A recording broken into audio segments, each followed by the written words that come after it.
Hello, everyone. This is the 188th episode of Soccer Nostalgia Talk Podcast. As always, this is Sean from Los Angeles and the Soccer Nostalgia blog. For this episode, I welcome back Belgian football fans, Mr. Jeffery Goeman and Mr. Bart Bollaert, as we discuss the Belgium national team during the 1984 Euros. Welcome back to both of you. Hello. Good morning. Last time we discussed Belgium's qualification process where they qualified from a group with Scotland, East Germany, and Switzerland. As we come to this year, 1984, Belgium, under the manager Guy Thys, had just qualified for its second successive Euros, as well as the 1982 World Cup. You had Anderlecht as the defending UEFA Cup champions, and they were still alive in that season's competition. So, what was the state of Belgian football at this point? We were ambitious after 82. I think we had something, okay, first time, second round. Go ahead, Jeffrey. Well, I think in 82, we had, of course, that great game against Argentina. Afterwards, the level of play was a bit down. We also had some bad luck. I remember again in the game against Hungary where Faf and Gerrits got injured. Yeah. But I think the main feeling after the World Cup was that we had a team that could be competitive in a big tournament. The only thing compared to, let's say, a German team, English team, some other big teams, is we had to be a bit more professional, during the whole of the tournament. I think we saw that with the teams in the local competition, in the European competition. I think we were getting better and better. I think there was the coach with Anderlecht, Ivic, who brought something new also into Belgian football. Belief in our teams gave a boost to our confidence because we always behaved as the underdog. And if we looked in the 70s till 1978, the Dutch team, they were always there. In 80, it was their last tournament, but 82, 84, we had the feeling, okay, with our football, that maybe we were better at the time.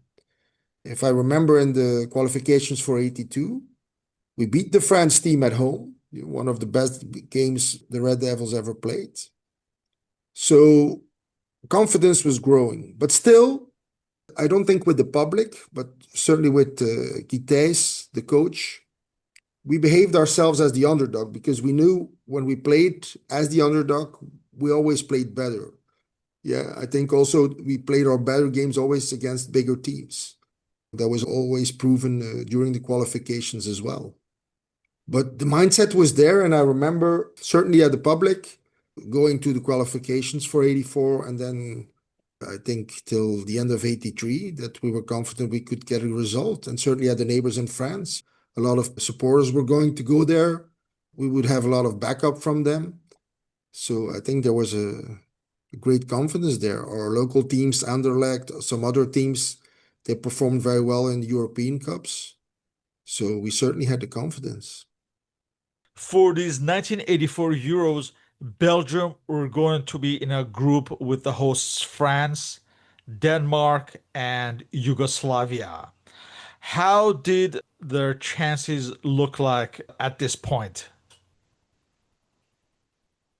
I think if I remember well, we were confident of being at least second. That would have been, or that was really possible. So that was the spirit, as I remember well. As Jeffrey said, that's also typical Belgian. We would not say we will be number one, but number two, that must have been possible. So a little bit underdog, not to win the group, but to qualify for next round. Now we come to late February 1984. Can you describe the standard Waterschei scandal that damaged Belgian football? I remember we called it the Bellemans affair. who Yeah. was the famous guy who went after black money in football. I don't know if you know the story. He got there a little by accident. There was a former Anderlecht player, Jeffery Goeman, who had a restaurant at the time. And we had the Bende van Nijvel in those times. They did some killings in some famous stores in Belgium.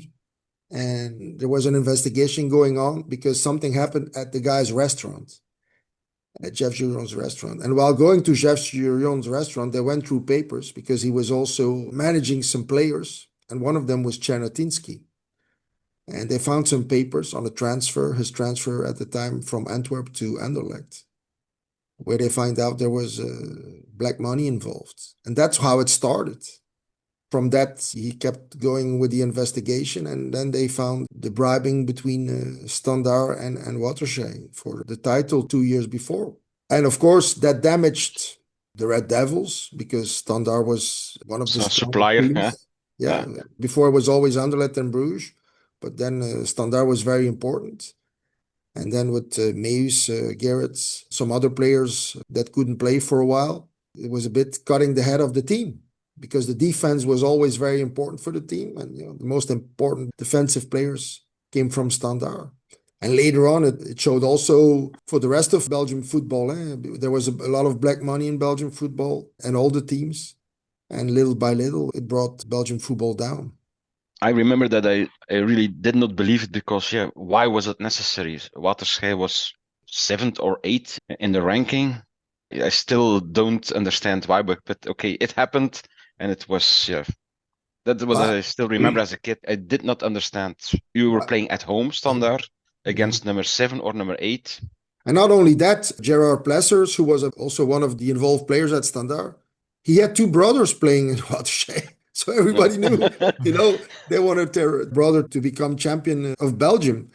But later on, you hear the story, Goethals was very nervous because the following Wednesday, he had to play the final of the European Cup 2 against Barcelona. He just wanted to avoid too much stress. He asked Gerrits to deliver money to the players of Waterschei. It was a stupid thing, like Bart says. I mean, I don't think there was any necessity to do it because also the Waterschei, the province, Limburg, the biggest supporters group of Standard came out of the province and a lot of players also. So Waterschei was never going to do anything to hold Standard stop being champions of Belgium. But it happened and with a lot of consequences. To put things in perspective, Eric Gerrits is the central player in this scandal. So we're coming to the last match of the 1981-82 season. We have Standard Liège and Anderlecht neck to neck for the title. Standard has to win the last match against Waterschei to become champions. Eric Gerrits, with the knowledge of manager Raymond Goethals, he approached certain Waterschei players. He promised them Standard's victory bonuses if they would allow them to win and become champions. And of course, Standard would win this match 3-1 and become champions. Along with Eric Gerrits, you have the captain of Waterschei, Roland Janssen. You have others involved include Michel Prudhomme, Theo Poel, Walter Meus, and of course, Gerrits and Walter Meus are the backbone of the Belgian defense. You have Jos Darden, Gerard Plessers, you mentioned, the Dutch strikers Simon Tahamata, Guy van der Miesen, a brother of Ronald Janssen, Pierre Janssen, Emme Konen, and brother of Gerard Plessers, Pierre Plessers, all involved. At the backdrop of this, there's a match, a friendly against West Germany on February 29, leap year. So this scandal breaks around this time as Eric Gerrits is with the national team training for this match. Under questioning by a magistrate, I imagine Belmont, he would have been the magistrate. On February 24, Roger Petit and Raymond Goethals admitted to forgery to avoid taxes. And on February 28th, the day before the match, Eric Gerrits was questioned and he admitted to the scandal. So on that February 29th, Roger Petit and Raymond Goethals both resigned. Eventually, all the players involved were suspended for 1 year at least. I think some of the penalties may be different depending on the level of culpability, if I seem to remember. But give or take, let's say a year for most of his players. And of course, Eric Gerrits would be immediately sacked at his club, AC Milan. A lot of these players would only return the following year. In one shot, the national team's defensive formation was gone. Both Eric Gerrits and Walter Muse were the main essential elements of the Belgian defense. And of course, Gerrits was the captain of the national team as well. Did panic set in Gitis as he now had to perhaps try out untested players in defense? I remember it was panic in Belgian football. I remember the images that Gerrits, you're talking about the friendly, he was taken away from training. The Standard players didn't play that game against Germany no more. But it was mainly panic general in football. I don't think right away around the Belgium team because you were talking about the sentences, but it took a while. I remember Goethals went from a lifelong to 2 years, but he avoided that by going to Portugal, where the penalties weren't, let's say, accepted. I think also Gerrits played in Holland at MVV within the year, and then after a year he went to PSV. So not all the countries were following the decision that was made in Belgium. Italy, of course, did, why they sacked Gerrits, but it was closer going to the European Championships when he needed to make a decision on who to select that they realized, okay, what we're going to do. But I think it was more getting new players into the selection, not that he didn't trust them. It was just Thijs always, if he could, played with the same 11 to 14 players. So that was the strength of the team. He was convinced the players that came in, they had quality enough. I mean, De Graaf, he played the European Cup final with Anderlecht that year. De Wolf won the cup with Ghent that year. Those players were also very good. Groen came up as a big promise talent. But it was to get the tactics, the regularities in the team. They were used to play for years with each other from 80 to 82. And then all of a sudden, the back is very important. Other players getting in to get the structure in the team. On that, there was, of course, question marks. But I think there was still a belief that we could end within the two first in the qualification, the first round. Let's look at the remaining backbone of veterans that Tis could still call upon. Of course, you have Jean-Marie Pfaff in goal in his second season at Bayern Munich. Of course, a personality in European football. You have the Anderlecht backbone, Frank Verkauteren, Vandenberg, Zerniatinski up front, Ludo Kuk, who's playing at Inter, although I don't think he had a very particularly good season. Rene van der Eycken, Jan Keulemans, among others. So there was still a core of players that could perform.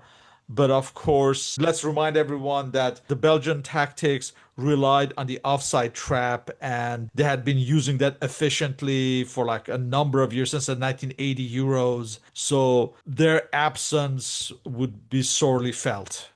Yes, of course. And Gerrits and Meus, yeah, these were also leaders. So you just don't replace those. And as Jeffrey also said, Guy Thijs, and that was true, if he could play with the same players every time, because he knew that was my team. I built the team around these. And if you lose some important pieces of the puzzle, that was an impact. Let's look at some of Belgium's preparatory friendlies ahead of the Euros that occur post the Standard Waterschei scandal. Of course, the first match happens on the day of the scandal on February 29th, leap year, at Heysel against West Germany. West Germany wins 1-0 with a Rudi Völler penalty kick. In this match, you have the Bavarian duo Paul Lambrechts and Paul Tunis making their international debuts.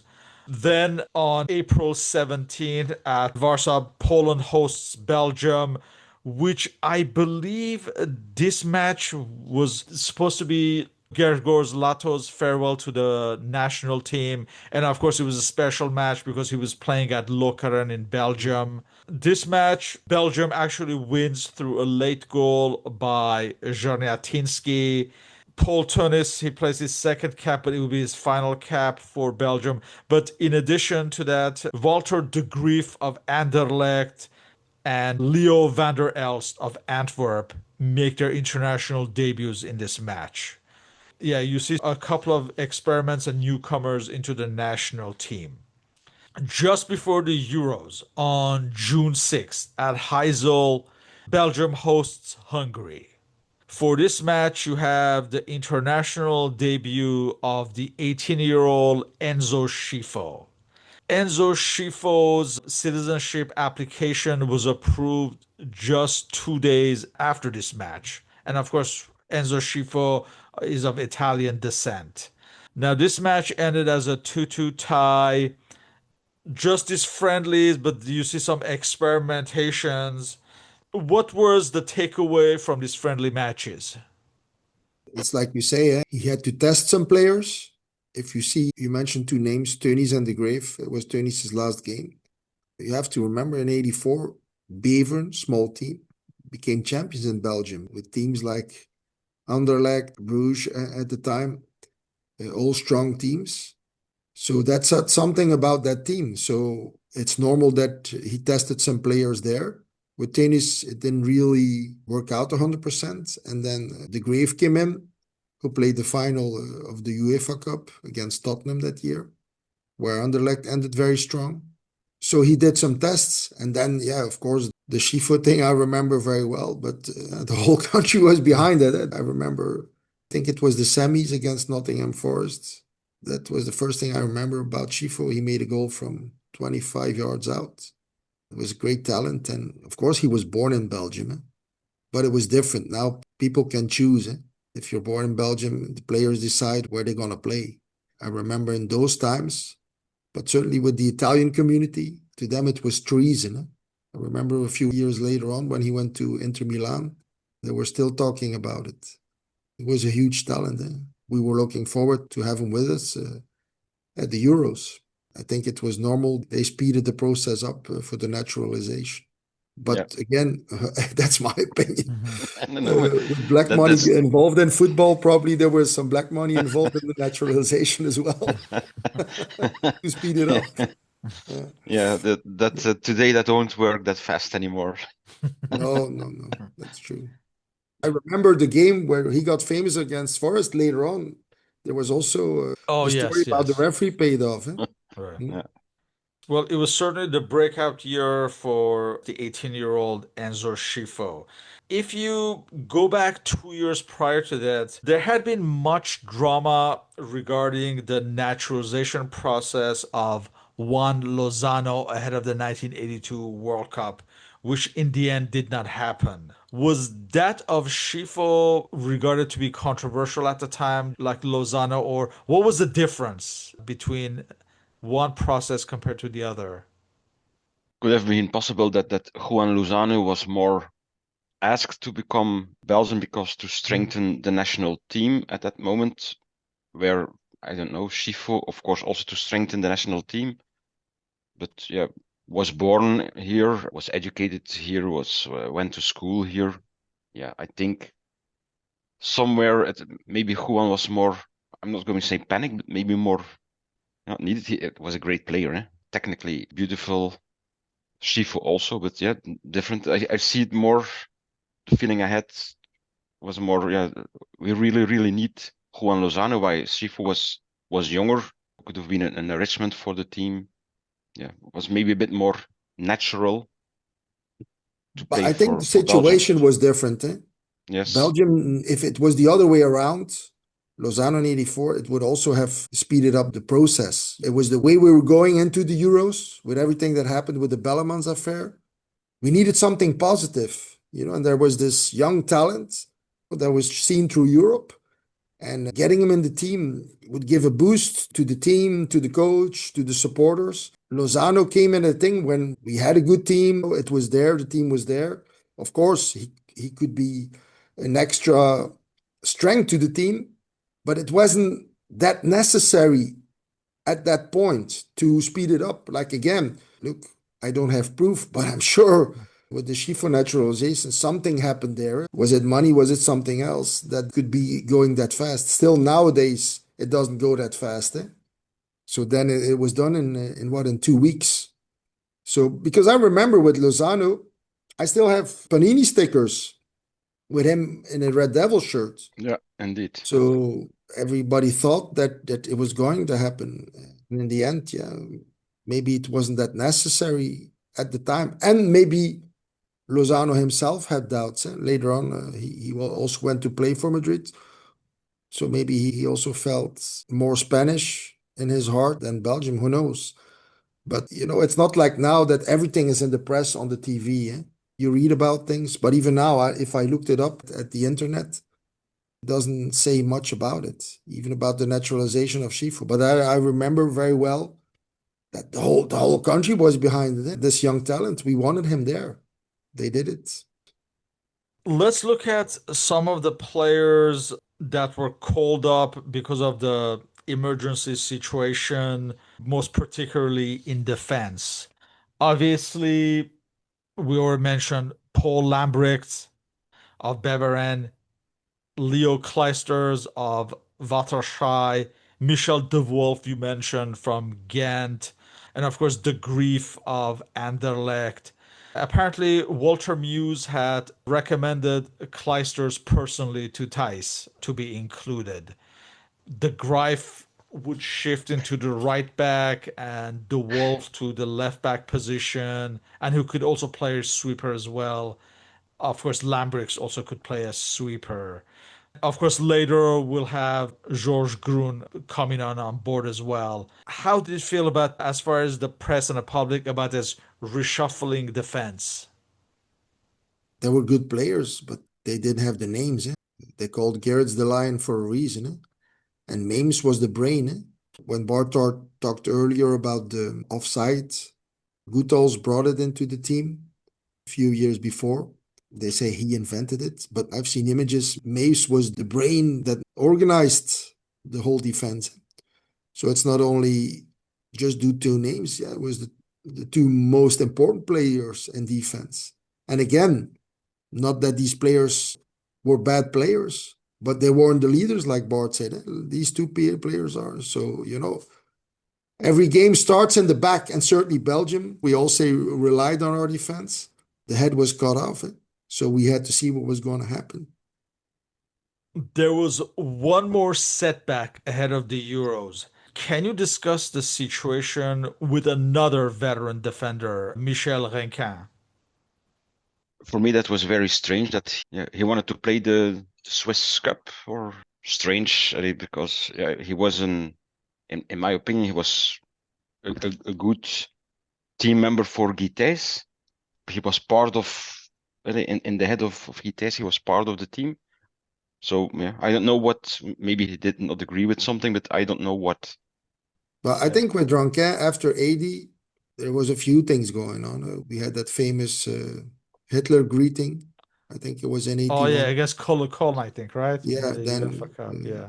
he made the move from Standard to Anderlecht, where he only stayed 1 year. So if you see from after the Euro 80, even in 82, he was in the selection, but he didn't start that many games. Afterwards, it was in and out. Yeah, I also remember he had an injury during the time. So, and then he was in Switzerland.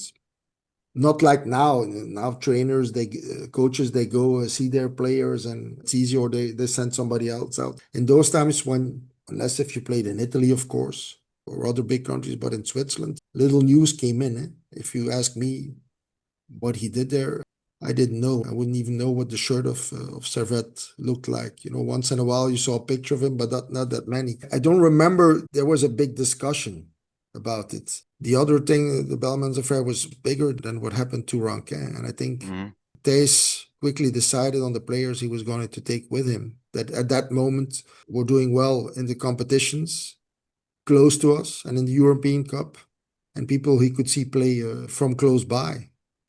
That was more of it. And Rankin, even afterwards, he was always a special character. Even later on, in '86, then it was to the advantage of Belgium again, but always a special character.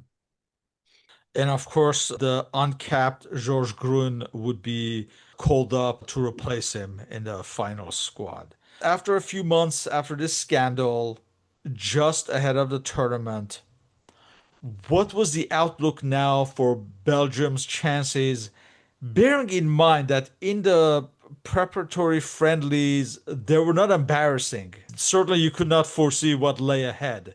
Was there still the confidence, you think? I think, yes, there was still the confidence of being second in the group. I remember that very well. Going into the first game with Yugoslavia,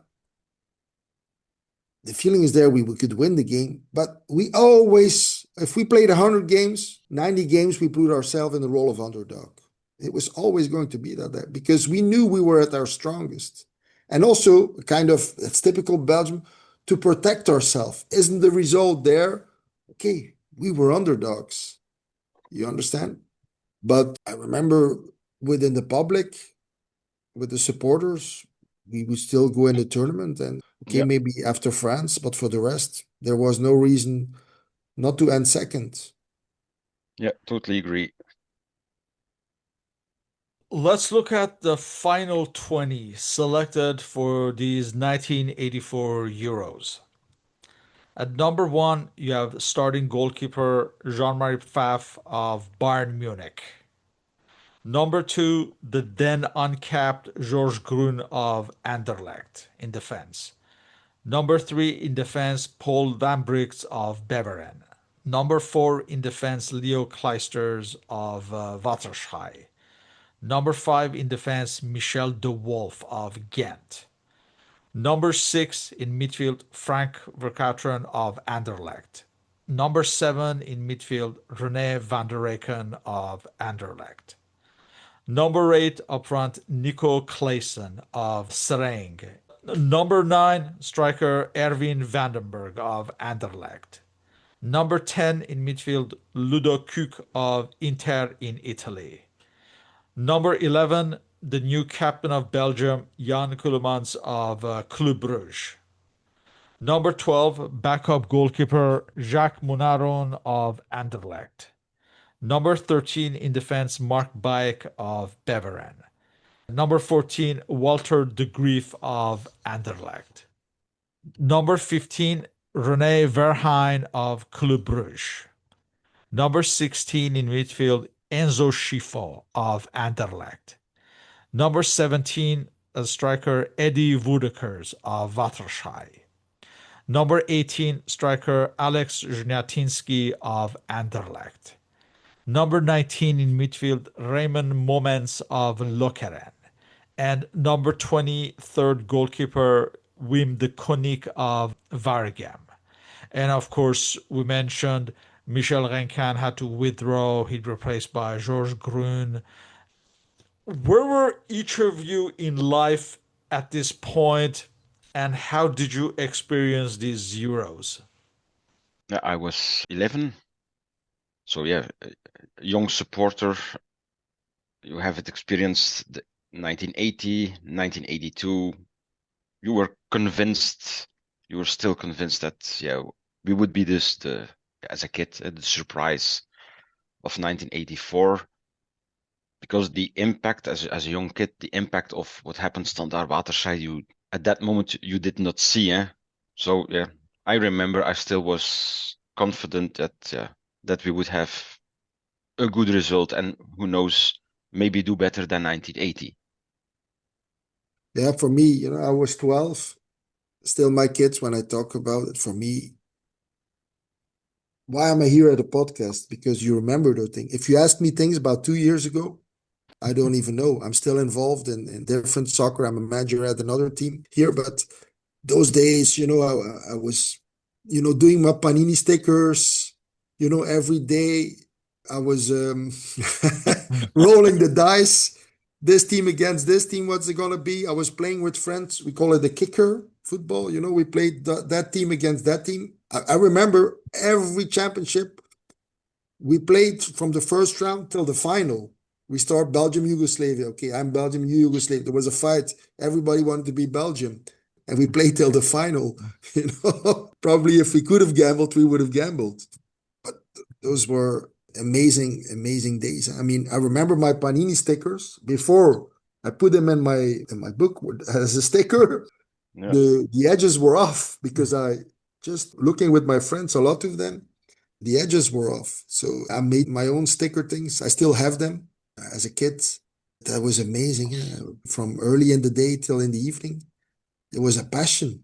It was a passion, and I'm lucky now. My 9-year-old, my fifth of my children. I mean, I see the same with him and I relive it.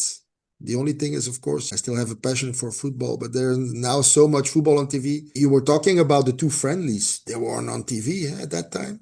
Now they're on 3 or 4 different channels every game. So, I mean, times are different. But for more, because we had to imagine more. Because I give a good example, Maradona. The only thing on it was pictures. We didn't see images. I see images now from when he played in Argentina. We didn't see them in those times. He came in 82 into the World Cup. We knew his name, but we never saw a game of him. So now you can relive all those things on YouTube or wherever. But for me, it was great times as a kid. Great times. Did you guys by any chance read Foot magazine around that time? Mm-hmm. I Yeah. didn't. No.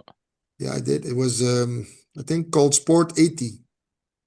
Oh, that's another magazine. Yeah, Yeah, and then you had Sport the foot, but Foot that magazine. Yeah, started the food magazine that started at that time. And I yeah. remember every month you had 3, 4 best goals. So there were little images like now Oh, you have yes. FIFA pictures where they Yeah, showed with yeah. the curve of the ball or anything.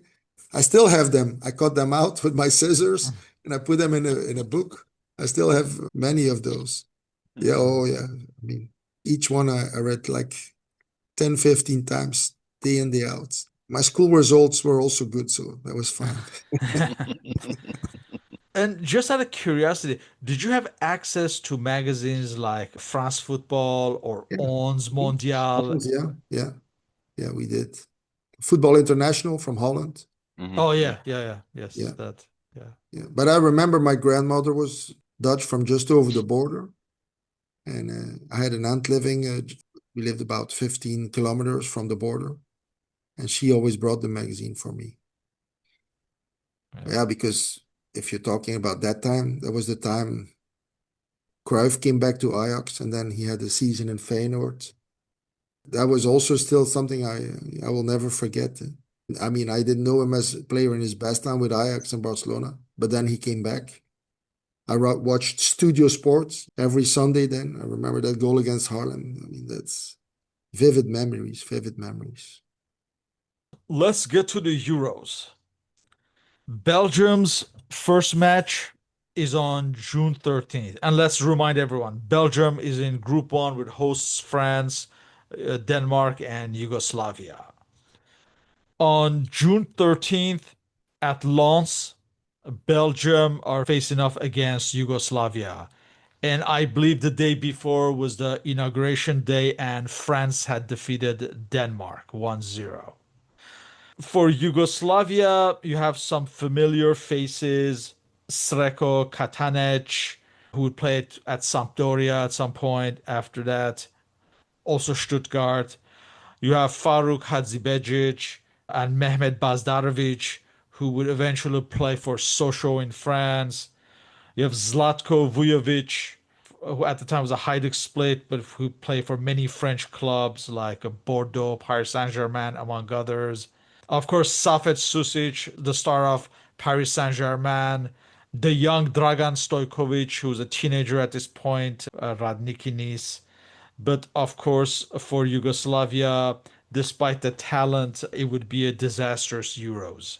This first match at Lens at Stade Felix Bollaert, no relations. No, it's my uncle. So Belgium starts with the following lineup. Faf Grun making his international debut. Kleisters. I believe he'd be injured and replaced by Lambrix in the 34th minute. De Grief, De Wolf, Verkouteren, Van der Eycken, Clayson, Vandenberg, Schifo, and Kulemans. Belgium takes the lead in the 27th minute. From the Belgian half, De Grief sent a cross towards Vandenberg on the left side. He cuts in and struck a long range shot that was deflected on its way in. Then, just before halftime, on the 44th minute, Enzo Schifo takes a corner kick from the right side, and the international debutant Georges Grun heads in the second goal. Belgium wins this first match 2-0 to seemingly be in a good position and have some hope of qualification for the next round.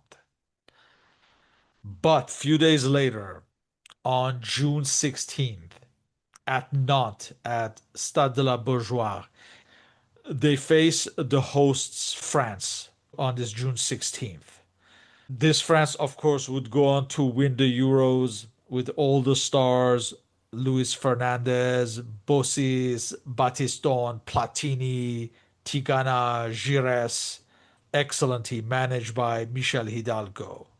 For Belgium, we have the following lineup: Faf, Grun, Lambrix, De Grief, De Wolf, Schifo. He'd be replaced by René Verheyen in the 52nd minute. Van der Eycken, he'd be replaced by Ludo Kuk in the 46th minute. Kulemans, Verkouteren, Clayson, and Vandenberg. And for Lambrix, this would be his fifth and final cap for Belgium, all of them in 1984. For René Verheyen, this was his 24th and final cap. His first cap had been in 1976. And also for Ludo Kuk, a legend of Belgian football. This was his 46th and final cap. His first cap had been a decade earlier in 1974. As far as the match, a match to forget for Belgium, who fell behind in the third minute, and France never looked back. Battiston takes a free kick in the third minute that hits the bar. It was deflected out, and Platini picked up the rebound and shot from a distance.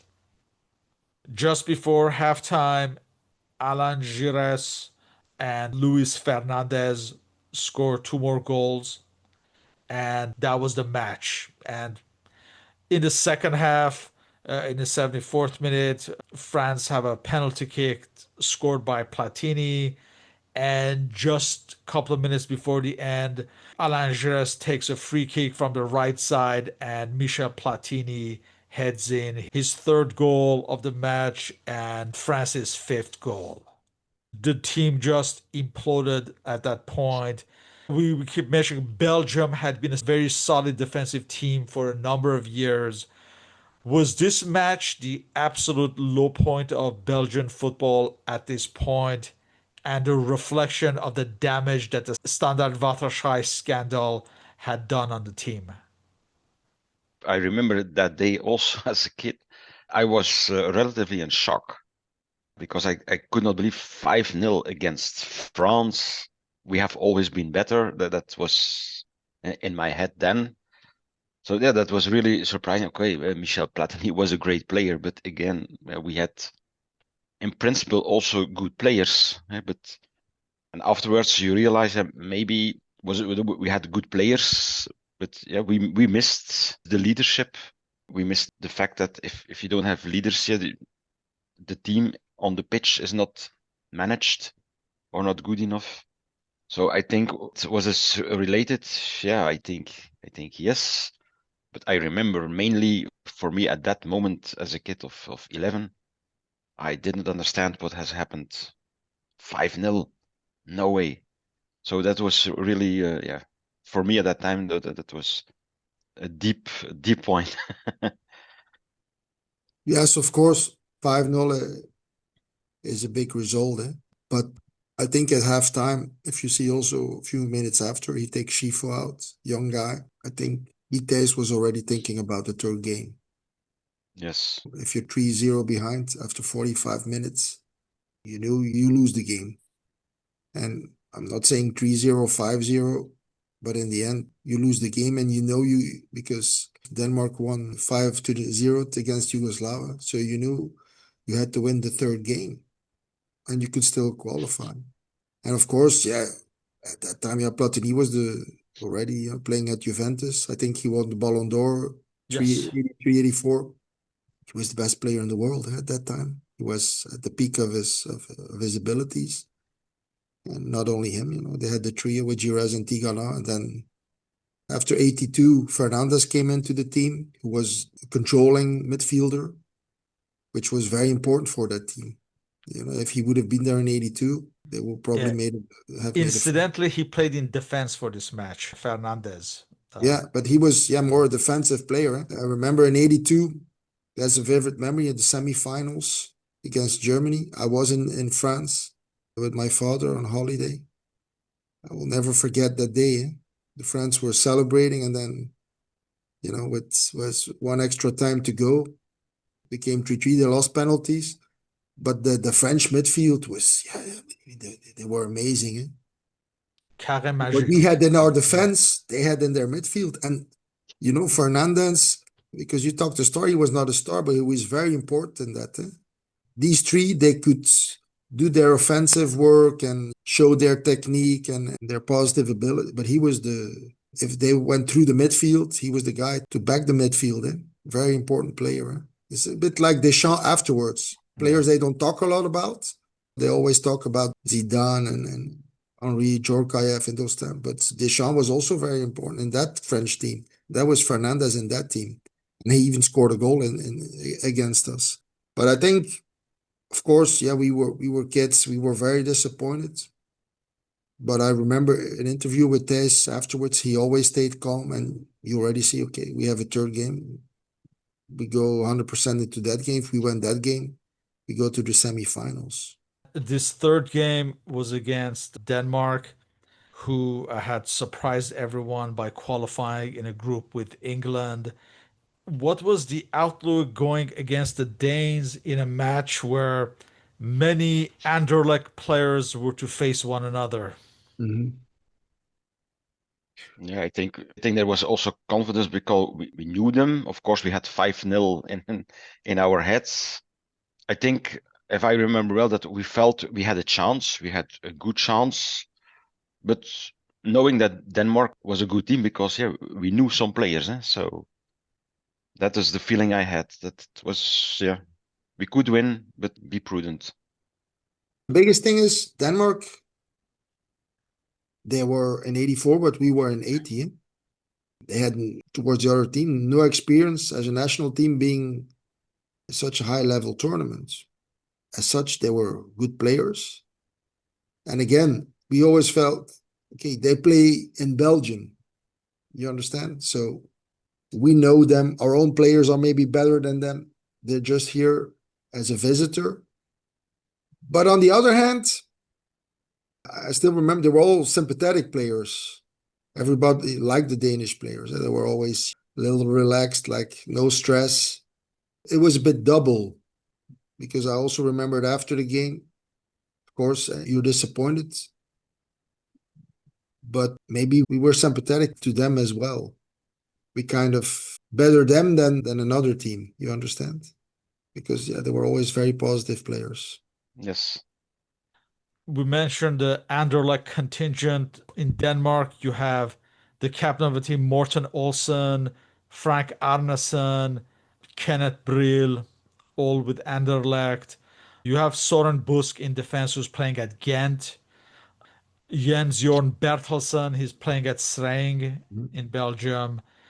And of course, Preben Elker, or as Elker Larsen, as he was called, he's playing at Lokeren. You have the young Michael Laudrup, who's playing at Lazio in Italy. Soren Lerby is playing at Bayern Munich. So Klaas Berggren at Pisa in Italy. So a lot of quality players who would become major stars at least noticed by the world and the continent as a whole after this tournament.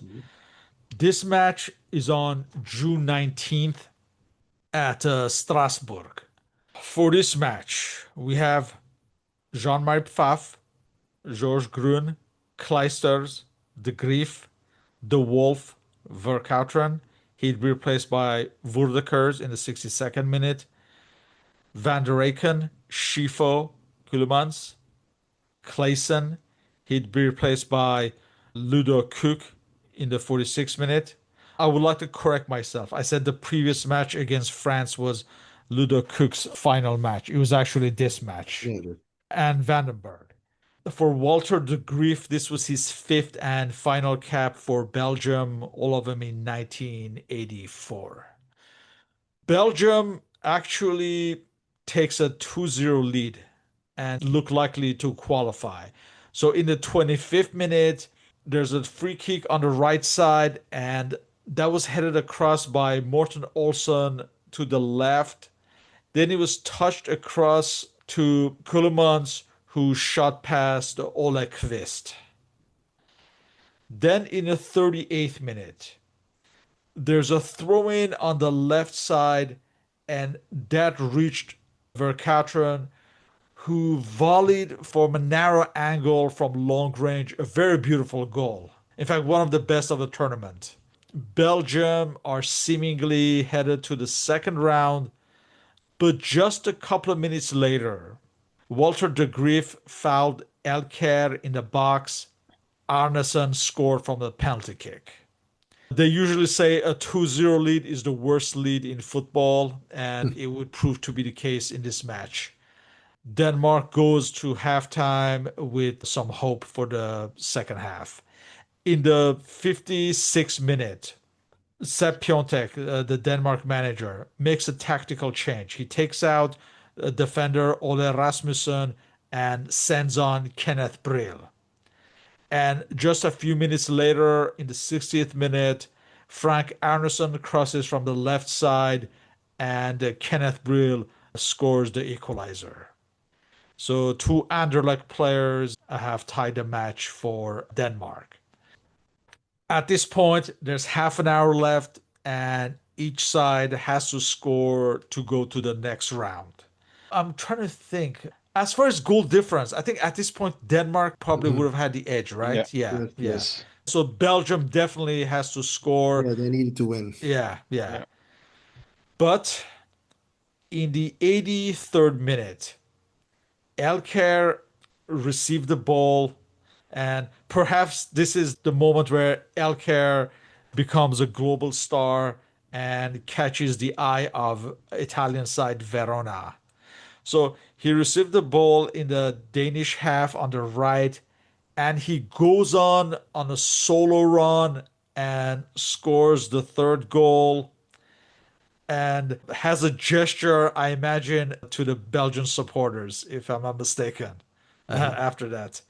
Well, you can search it. But Denmark wins 3-2. They're the ones who qualify to the semifinals, and Belgium are eliminated. Let's look on balance. Do you think the team was demoralized due to the scandal and were as a result unprepared for this tournament? No. I don't think so. In the No, I end, don't think so neither. No. no. If I remember the first half against Denmark, we were leading 2-1, but we could have been behind 5-2. They were much Yes. better. I looked at the images again a few days ago. I mean, they had a lot of chances in the first half. They were called Danish Dynamite for something. If you don't mind me, I want to tell one anecdote about Preben Elkjær Larsen. He was at Lokeren. I was a supporter of Ghent. I was 10 or 11 years old. I was at the game live. Just before they start up, at the warm-up, normally our team was always warming up toward the biggest supporters. And Lokeren, they took the side of that pitch, so we were whistling at them all the time. So all the players of Lokeren went into the dressing room, and they were whistling at Alkir, screaming bad words at him. And he put the ball at the edge of the box, and he was, like this, showing the right-hand corner. And he kicked. There was 10,000 people behind the goal.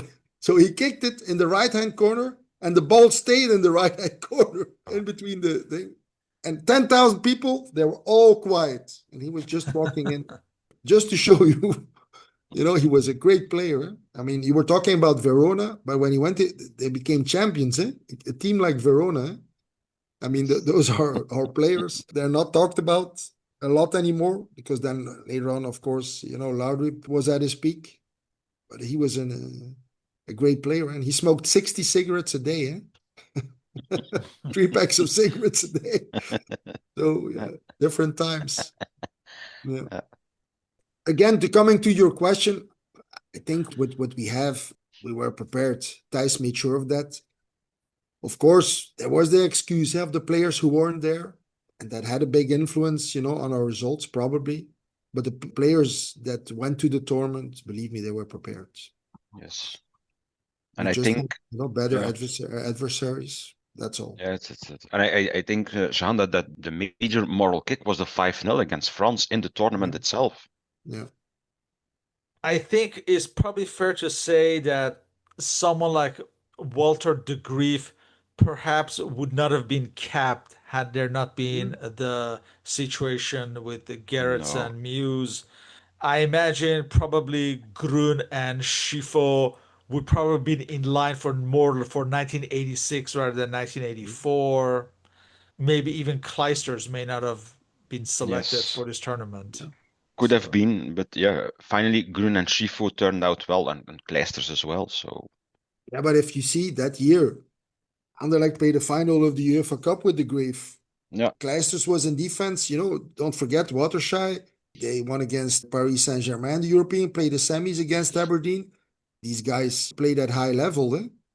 Beveren, they were champions in Belgium. The only thing was the organization of the team. In a few months, what you build up since 76, because if you still look at the selection, all the players that were available, he still selected them. And of course, he had no choice. And of course, it's had a big impact. But to use it as a whole excuse for it, I think France was at their absolute peak. And Denmark was good. it was a Fine. start to a few good years Yeah. for Denmark. If you look at the lineup, you mentioned the players, Arneson, Lerby, they were already playing at big teams. But later on, Lerby won the cup with PSV in 88. Laudrup went to Barcelona, Real Madrid. They weren't just little players. If I remember, they qualified against England for 84. Yes. So if you beat England, you're in any time, you're a big team. So I think it was well deserved of both teams. And the only regret, I think, was that Denmark didn't meet up in the final again with France, because that would probably been a closer game. Because I remember that first game from France. I think Jesper Olsen got a red card. They were lucky in France. They made a Oh goal no! that brought Well, him in. Manuel Amoros got a red card for Against Jesper headbutting Olsen. Jesper Olsen. Yeah, against yeah. Jesper Olsen, correct. And Alan Simonsson was injured, and basically his career was over after that which was collision also, with Jean Leroux. Yeah, also great. He won the Ballon d'Or somewhere in the 70s. 76. Yeah. Yeah. So they were a great team. Yeah. And I remember when they came back, they were popular in Belgium. Everybody liked those Danish players. Alkjaer went to Verona, of course. But we kept following them, and they were always very liked everywhere. The Danish team. Great supporters as well. Yeah, and again, I should correct myself. It's 77, not 76, I think, when he won Ballon d'Or. Yeah. I remember at the time, as we were following these Euros, we have to mention the Belgian kits for these Euros, especially the white kit. And I remember at the time, we thought like that was probably the best kit in these Euros. I'm just wondering if in Belgium, do they look back nostalgically at those particular kits, or did it not really make an impact at the time? No, for me not. I still have them. And the one in 2018 was based on those. Oh, yes, yes. I was about to say that too. Yeah, Yeah, yeah. it was based on those. But the only thing I remember, because I was also, I played a lot of tennis in those times, and it was Ivan Lendl. I don't know if you know Yeah, the of tennis course. player, Yeah. Yeah. Czech tennis player. The shirts that he had also had that particular, Oh, we call yes, it yes. Caro style. But I think it went both ways. You had people who liked it and people who didn't like it that much. Yeah. To be But honest, if for I me, see there, now yeah, what a lot of teams play with, yeah, yeah. For me, the Red sometimes, Devils, they had to be the Red Devils. yeah, yeah, yeah. I still like the complete red shirts or white when they play out. Yeah. But now, every year, every 2 years, there's new ones. They need to sell. Yeah. Yeah. Was Gittis under criticism after these performances, or did he have enough credit since the 1980 Euros to still maintain the confidence of the public and the press? For Belgium being there, and after what happened at the Bellemans affair, he was still and it proved himself later. He was still the right guy at the right place. I remember me being a quarter Dutch. They weren't there. They played the finals in 74 and 78 and 82, 84, and even thanks to us, 86, they weren't there. So there was no way Thijs needed to leave the team. I imagine the introduction of Enzo Schifo may have been the main bright spot of these Euros. It was not Yeah, like Nottingham Forest. true, true. Yeah, that was a positive. And Green, of course, eh? Green, of course, young guy, Yeah. both, friends Yeah. of each other in the same team. And we were lucky in those times we could have joined, both of them for, I think, another 3 years in Belgium. I think 85, 86, 87, they were champions in Belgium. Nowadays, yeah, youngsters like that, they go away right away to other competitions. Yes. In closing, what did the future for the Belgium national team look like at this point? For me, it was something like forget this Euro and go ahead to 86. Yeah, hope for a better future. Yes. Yeah, and it proved in 86. Yeah. Once in a while, put in youngsters and give them confidence.